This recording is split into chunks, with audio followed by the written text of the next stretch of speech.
Pa, saan ba tayo pupunta pa? Doon sa ginawa kong bahay. Saan? Doon. Ba't tayo nilipat ng bahay? Bakit? Ay, para malayo ka doon sa sulog ka mukha naman niligaw mo. Ang laki na nga ng tiyan. Kwadrado pa yung mukha. Eh, sa ganda mo na yun, sayang eh. Mabait na Marami pa. pang ano mabait ka dyan. Ayun, mabait.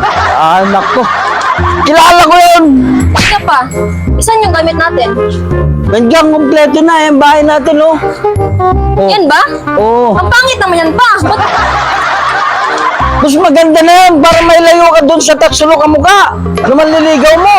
ang pangit naman yan? Maganda na yan. Mas maganda na yan, nak. Kaysa sa mapangasawa mo yung ano na yun. Oh, di ba maganda? Ito ba yun? Oo. Oh, di ba nak? Ang ganda ng bahay natin. Sabi sa'yo eh. Ang pangit-pangit nga pa eh. Kasi yung dating bahay natin kisa dito. Ang pangit talaga. Dugtog-dugtog ang pangit talaga pa. Mas maganda na dito, nak. Para malayo ka doon sa, ano mo, sa manliligaw mo na tatsulok ang mukha.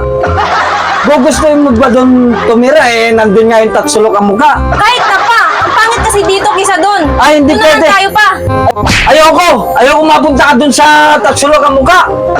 Eh, yun, parang nanalo sa loto, samantalang ikaw, nasunugan ng pispan.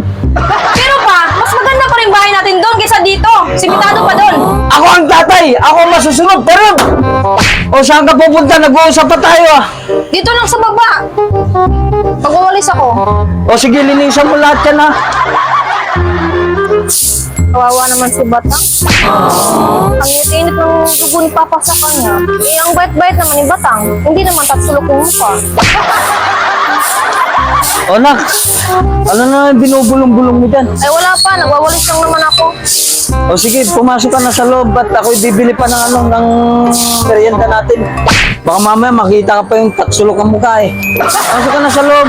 Sige pa. Una na ako nak ah.